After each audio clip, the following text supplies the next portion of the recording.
Tommy, again, thanks for spending this episode on College Tennis Talk. You've been at Gustavus the last 11 years as a head coach. Total in college tennis, 22 years. You were a player for 4 at Gustavus, assistant coach, head coach. Tell me how important or what an impact Gustavus has had on your life. Yeah, thanks, Davidson. Thanks for having me. This is a blast to do, especially at this time, and grateful to be a part of it with you. So thanks. Yeah, Gustavus is in general in the community here and our program specifically, has been the most impactful place for me that I could ever imagine having been. I came to Gustavus on campus for the first time when I was about 15 years old. And to come to tennis and life camps here that my coach Steve Wilkinson was running at the time with his wife Barb, and had founded and directed and Did you know at 15 when you first stepped on campus that you could see yourself as a student athlete or eventually spending your life and career at Gustavus? No, that was beyond my wildest dreams at that point. I actually grew up. My first love was baseball, and my old man was a baseball coach, and I simply by luck and circumstances, I wound up getting into tennis. My parents split when I was little. My mom remarried, and I had an older stepbrother who played some tennis. And I played tennis and baseball both all the way through till I was about 13, 14 years old, and had a really great little league team. And then when the field grew to 13-year-old baseball, I did not grow, and some of my other team members did not grow as well. And so we went from being like almost in the Little League World Series to to not even being able to get out of our end of Duluth, Minnesota. Yeah. And for me, I was left-handed. And so had I been able to be right-handed and play second base and bat ninth, I could have survived probably a little longer in baseball. But tennis, I just was able to get into high school tennis before high school baseball. And my first high school tennis coach, a great guy by the name of Lee Kruger, had just arrived in our town and just started coaching our high school team.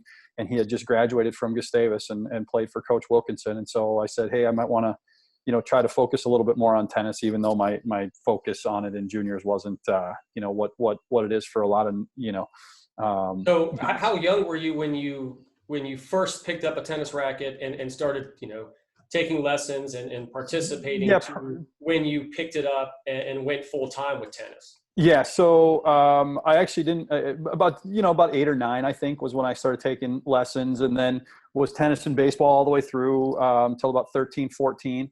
And then that's when I started doing tennis, but that was still only predominantly in the summertime. Hockey was the big deal, through junior high and high school for us. So I didn't play tennis year round until I got to Gustavus with Coach Wilkinson. Wow. And then you turned in the collegiate career that you did, and then turned that into a career for you, Yeah. I mean, like I said, beyond my wildest dreams. I mean, I was steered toward camp by my high school coaches, both of whom, I was lucky that played here and knew Steve and knew the program. And so once I got here when I was 15, I felt, at home. I felt welcomed. I felt, loved the game, and took on a whole new meaning for me. And I knew I loved the environment. I loved being around him and the other people that were here at the time. And so when it came time to think about, letting go of hockey and thinking about tennis in college, and, Gustavus was just far away from home, but not too far. And all the things fit right, but I knew I wanted to be here and be a part of it with him. And so then when I started playing here, then it kind of took off from there. So you've brought up Steve Wilkinson a few times already, and he was a longtime coach at Gustavus. Tell me the impact he had on you individually, and also the program and the university at Gustavus. Yeah. So, I mean, for me personally, beyond what I can describe, I mean, he was like a everything: teacher, coach, mentor, parental figure, a cherished friend. He trusted me and believed in me all the time. And we had obviously a really special relationship, but he had that impact on thousands and thousands of people between, tennis and life camps and our program coaching here for 39 years. A lot of my teammates and best friends and guys that came before and after us.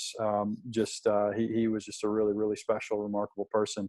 He prioritized our development as people first, and tennis players second, but he was a fierce competitor at the same time. And he just seemed to strike this balance of trying to get as good as we can get, but also developing as people in every way along the way. And, it sounds like, Tommy, and I don't mean to interrupt you, that kind of really molded for you into your next steps. I mean, you ended up graduating from Gustavus, and picked up PhDs, and you currently are coaching in the philosophy department at Gustavus.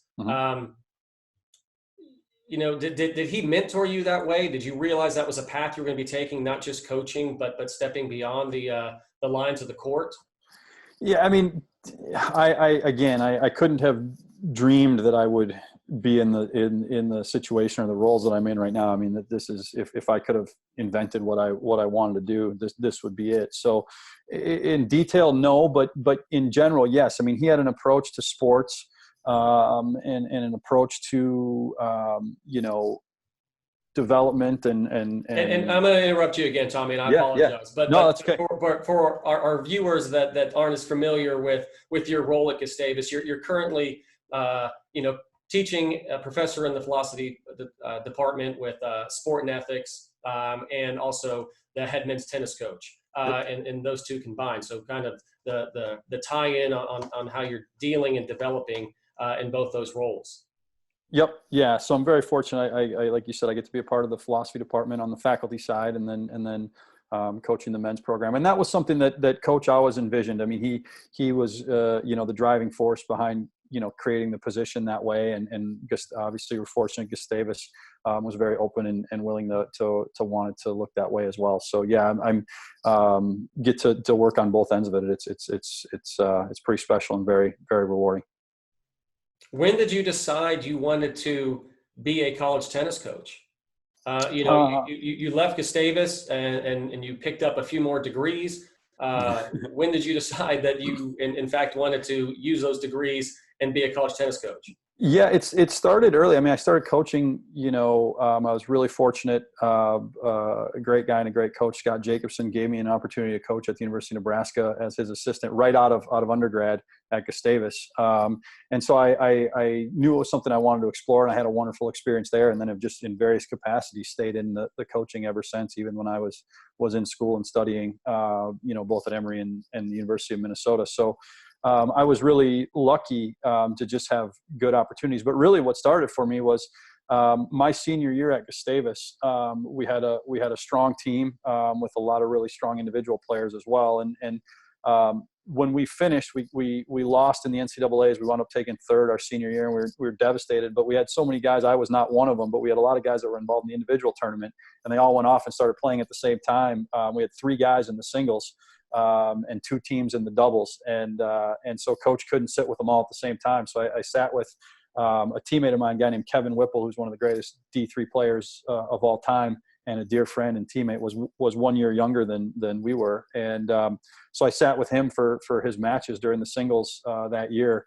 He played number 3 on our team and wound up losing, I think, 6-3 or 6-4 in the third of the national singles final that year. And so I got a chance to be on court with him about 12 hours after my playing career ended. And so I knew at least that part of it I fell in love with right away. The other parts of coaching I sort of fell in love with in various ways over time. But being out there on the court and being with guys that happened, I knew I loved that right away. Thanks to Whip for having me. Yeah.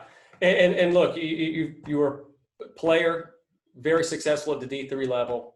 You continued your coaching career, dabbled a few assistant spots in Division I, and then went back and have been a longtime head coach at a Division III. Tell us a little bit about, your love, your passion, your enjoyment at the D3 level, and also maybe the depth that has, occurred during the last few years in Division III tennis.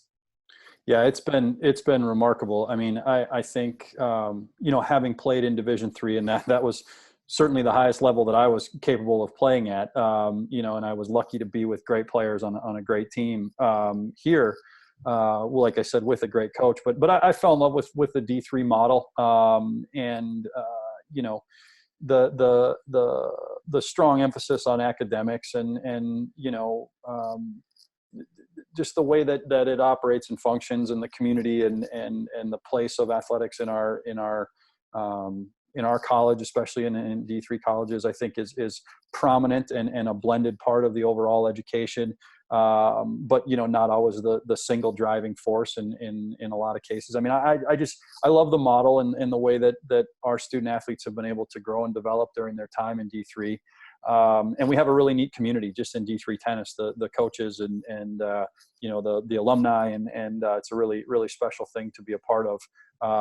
And we love being around each other all the time. So it's great. As far as the depth, I don't know if I ever dreamed or we ever dreamed it would get as good as it has gotten.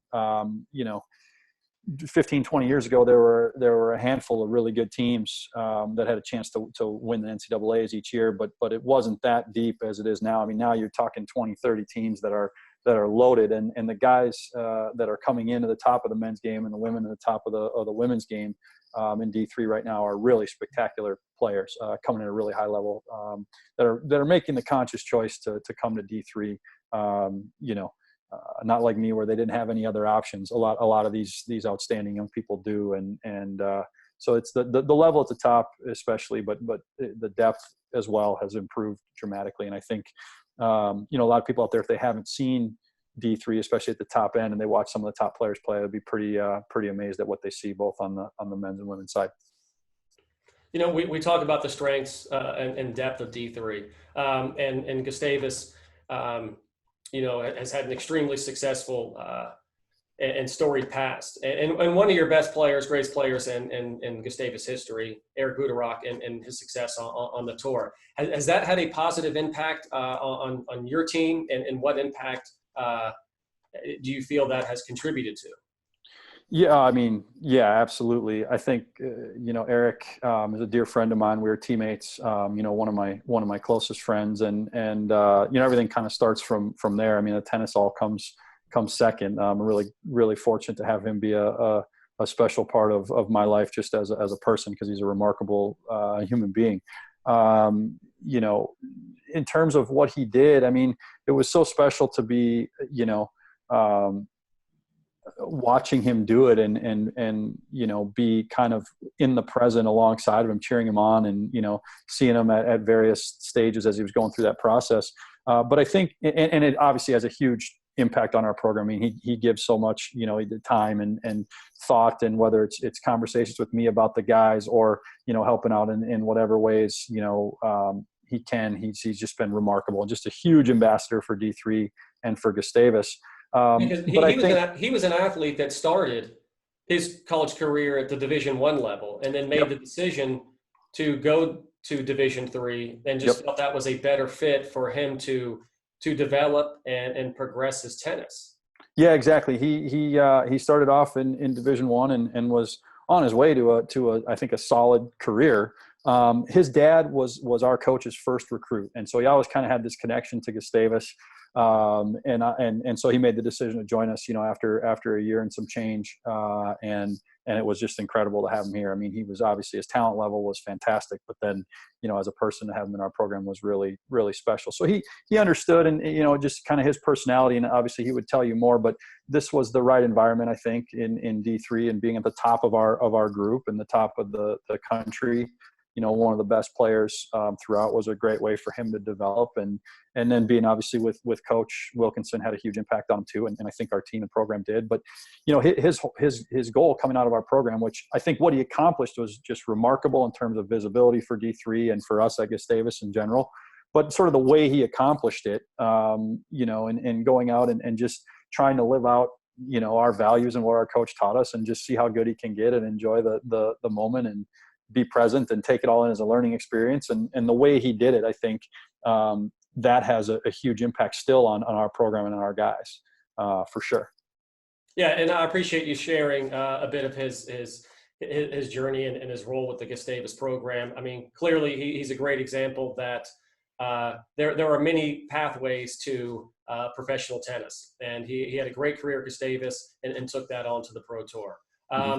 You know, a bit earlier, you know, we're discussing Division I, Division III, and you mentioned the model, you know, that draws you to Division III. We're currently in this time of uncertainty with, you know, the coronavirus that has put us in. And, you know, there has been talks on how to, you know, adjust our model at the Division I level. What are the benefits of Division III that you think could really help the entirety of college tennis?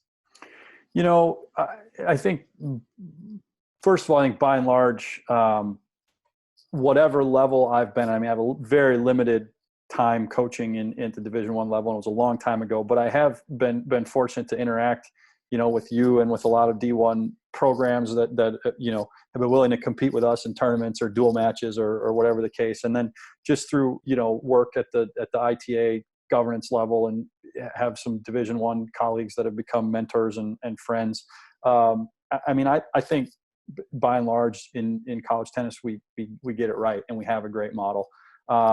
You know, I think our primary goals are, no matter what division you're in, are to, you know, develop people and develop communities and develop people that are going to, through sport, improve, you know, as community members and citizens, and people are going to go out and make other people's world better. And I think we do that well. I think tennis does that in general. And I can't tell you the amount of D1 colleagues that I have that have you know, represent the best of the best, you know, in terms of what they're doing for young people. So I mean, I don't necessarily think I think tennis is getting it right a lot. I mean, in terms of D3, you know, where we differ, I mean, in terms of how we're handling it with COVID, I think it all remains to be seen. I think, you know, I don't know if I have a great answer for that, or what the separating factors are. I mean, I think, you know, I don't know. And that's fine. And I will agree with you. I think for the most part, you know, college tennis, no matter where you are, what division you are, what level you're playing, you know, college tennis is getting it right. And the last few years, we saw the growth and the support really on an upward trend. And it was disappointing that this time has happened and kind of slowed things down. But you just look at the development of the ITA and getting tennis exposed on, you know, national TV, just the overall exposure of college tennis in general. You know, you touched a little bit and started getting to, you know, the development and philosophy. So going a little bit about your, you know, development and philosophy for your players in your program at Gustavus. Yeah. So our model is obviously that the team and the community come first. You know, we obviously want people who, you know, are willing to put the good of the group first.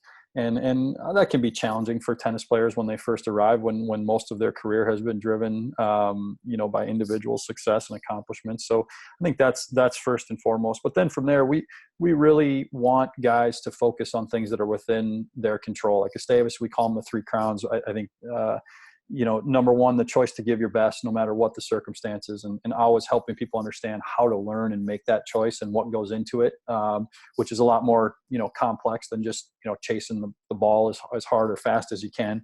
You know, second, we want people to choose to be positive, you know, and make the choice, not to say they're winning when they're losing or they're playing great when they stink, but to say, you know, whatever happens, I'm gonna look for and work hard to find the best in every situation, every person, every opponent, every official. Most of the time, most difficult for them to find the positive in themselves and to really commit to doing that. And then last, just to have great sportsmanship and no matter what occurs, treating other people the way you would like to be treated, and the way they would like to be treated, and making those things more important than the results. And again, I think it's not that our guys get this right all the time, and it's not that they're perfect at it or any of us are, but just that they're committed to you know, those being the priorities and learning and evolving in terms of how they live those things out. I think that's been the model. And I think, I mean, Tommy, I've watched your team compete for the last 8 years, and I think most times they are getting it right. You've got a great program, very, very, very respected. Um, and you talk about the three crowns, and I've seen it firsthand. How much are you having to, coach that, teach that, reinforce that with your team? Or has it just become part of a culture of your recruits when they come in, they know what's already expected of them? Yeah. I mean, first of all, I appreciate the kind words. Like I said, it's always a learning journey, and it's not something we nail every time. That's for sure. And don't want to pretend that's the case, but we've always enjoyed competing with you guys there. So thank you for that. I think it's really both and. I mean, this is the kind of thing that I actually study and have a passion for, and my doctoral degree is centered on research about this, and I think it's really both. It's one of the maybe the most important nugget that I would share is that most people think that moral development or education or developing as people, or however you want to say it, character development, happens automatically in sports. And we all bring our kids to sports and we drop them off because we think they're going to learn all this great stuff in 5 and under soccer. They're going to learn dedication and discipline. We can throw all the things, at the chalkboard. But the research is pretty conclusive that it doesn't happen automatically. It can happen. And for a lot of us growing up, it did happen, which is why we have chosen to stay in sports. But it's pretty conclusive that the more intentional you are about it, in terms of having it as a priority and having ways to train and develop it, just like you train and develop people's games, the better chance you have of this type of thing happening. And so I think we do work really hard at it and really intentionally at it, but then also in college sports, especially, you're fortunate you have the ability to recruit people that you think will fit and fit in with the culture and influence it in a way that you want. And it varies, each year is different. Each group is different depending on who the leaders are and, what the circumstances are. So it's always a different series of challenges too. So that makes it interesting and challenging and exciting. Tommy, every time we talk, I enjoy learning more and more about you and this relationship you have and the teaching background that you have, aside from the coaching background. Have you thought about reaching out and being a consultant? I'm putting you on the spot a little bit for other collegiate teams or other, athletic programs. Yeah. I mean, I have, and I think down You're the line. You're not far from Drake, so we might be your first client. Yeah, no, I appreciate that. I mean, I've especially on the academic side, doing this type of work and having these conversations, but then also sort of all the way through, whether I was playing and studying sport ethics or sport and religion or whatever it was in college, and then kind of at every stage. For the most part, I've either been playing or coaching and being either in school studying for maybe too long. Some people close to me might suggest, or teaching and coming at it from the academic end. So it's kind of always been this both and happening at the same time. And I think for a while I thought those things were just sort of two parallel paths. And now looking back, especially, it's pretty clear that they were always kind of woven together. So yeah, I would love to work, not I'll tell only you what, with tennis, but with outside of tennis as well. We'll send you a invite to our next Drake men's tennis Zoom meeting. Okay. and get a little insight from you. Yeah, I'd love to. Yeah, that'd be fun. All right. Tommy, again, I appreciate the time you spent with us. It's always great visiting with you. It was a pleasure learning a little bit more about the program at Gustavus. We're going to move on to another segment of our show called Quick Volleys. So we're going to fire off some, questions and quick reply answers. All right. Thank you again, Davidson, for having me. This has been really a blast. Absolutely. All right. Are you ready? Yep. All right. If you're not a college coach or professor at Gustavus, what would you be doing? Dream would be to be a blues harmonica player, but now you got my wheels turning. Maybe I'd be a consultant.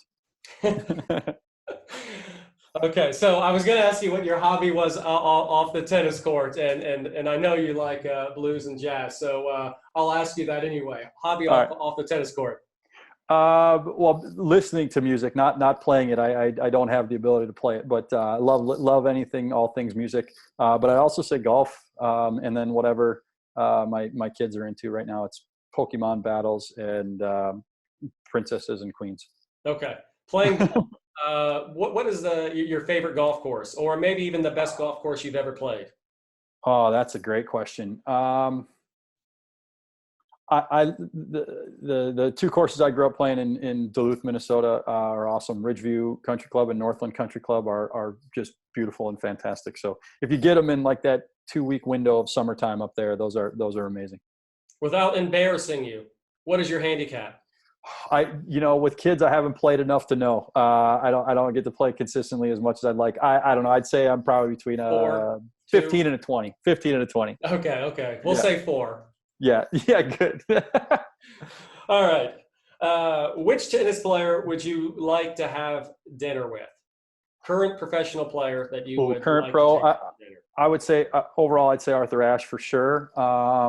If I could pick any of them, current pro. I mean, cliche. It'd have to be Federer. I mean, I know I'm sure everybody says him or Rafa or Serena are the top ones, but just to get it'd be pretty cool to sit down with him. So you just brought up the name Arthur Ashe, and interesting enough, Gustavus has 5 ITA Arthur Ashe Award recipients, and 5 ties Stanford with the most recipients for a tennis program in all of collegiate tennis.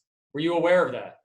I didn't know the number. I know we've had some, that's for sure, and some great ones. Well, that's extremely impressive that you have 5 and that matches Stanford. I'll use that one when next recruiting call. Thank you. All right, awesome. The first racket you ever played with? Oh, it was like a white Prince Junior. You know how the old graphite had the bar in the middle? It had like 2 or 3 of the bars. It was an old white Prince Junior. I remember it had an orange grip. My brother I think I've tested that model a few times as a kid. Yeah. What was your racket during your college career? If any of my teammates are listening, they'll make fun of me because I use so many different ones. But what I settled on, and I was laughed at the time because it wasn't a player's racket. So my teammates, the boys, got on me a little bit at the time for using the first Babolat Pier Drive. I had the Pier Drive 99. The swirly one. You and Andy Roddick and Carlos Moya started the trend. Yeah. I don't know if you put me in that category, but I stumbled upon one and I loved it. I couldn't hit the ball as hard as everybody else that I was playing with, and so that one gave me a little bit extra jump in those days without feeling like it was going over the fence every time. So that was what I settled on, and yeah. So I love that first model. Yeah. Current racket of choice. I still have 3 left of the Pure Drive 99 from the original batch that I had. If I had to ever go out and play for as close to for real as I can, those are still the ones I That's use. still the racket of choice. Strings change a lot, but no frame feels quite the same. Total conference championships in Gustavus program history. Oh my gosh, I don't know. I'm gonna say it's over 50, I believe. Yeah. I think maybe 54 or something like that. 50, 55. I don't know, or so. And I believe you might have coached the team to the last 10. Is that correct? I believe so. Yeah. All right. That's nice work there, Tommy. Yeah. Thanks. There's some streak about how many there are in a row, and I just remember that it started when I was like 4 years old. So most of those go to coach and the guys that came before us. Well, we'll keep rooting for you to keep it going. I know your opponents won't, but we'll root for you. Appreciate that. All right. Best venue in D3. Oh man, indoor Swanson Tennis Center, Gustavus Adolphus College for sure. I'm a little biased there.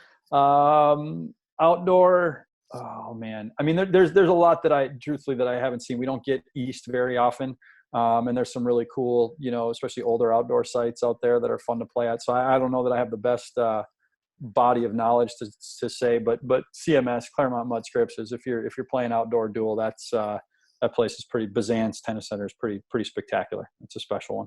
All right. Favorite place to play tennis, collegiately or recreationally?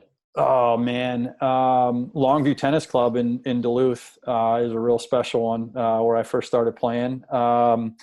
I'd also say, so at Gustavus, we redid our outdoor courts in 2001. So for our senior year, we played at they're called the Brown courts, which are right next to our indoor. But prior to that, we have a set of 9 courts that are on the hill as you drive up into campus, called the Gibbs courts, named for a legendary women's player here at Gustavus, an inspirational player, Karen Gibbs. And those are spectacular. I would say Gibbs. If I could go back and play one match, I'd love to play it at Gibbs. All right. I'll have to make our way there. All right. Favorite book? Boy, I'd say my coach's book is called Let Love Serve, Coach Wilkinson's book. That's fantastic. I'd say if I'd pick one other than that, it'd be The Game. It's a book called The Game by Ken Dryden. He was a goaltender for the Montreal Canadiens in the 70s. And he's brilliant man, brilliant writer. Favorite movie? All time? All time? Probably Karate Kid. The original one. Okay. Love Karate Kid. But the Journeyman, the Journeyman is a sort of a smaller. Oh, the tennis movie. The tennis movie. Yeah. It became sort of a cult following with my guys when we were in college watching that. So I'd put that up there. Current TV show you are streaming with the family. Well, not with the family. My wife and I are in Schitt's Creek. If you've seen that, which is fantastic. And then obviously The Last Dance just finished up with the documentary with Michael Jordan. We've been glued to that for sure. I think a lot of people are tuning into The Last Dance. Yeah.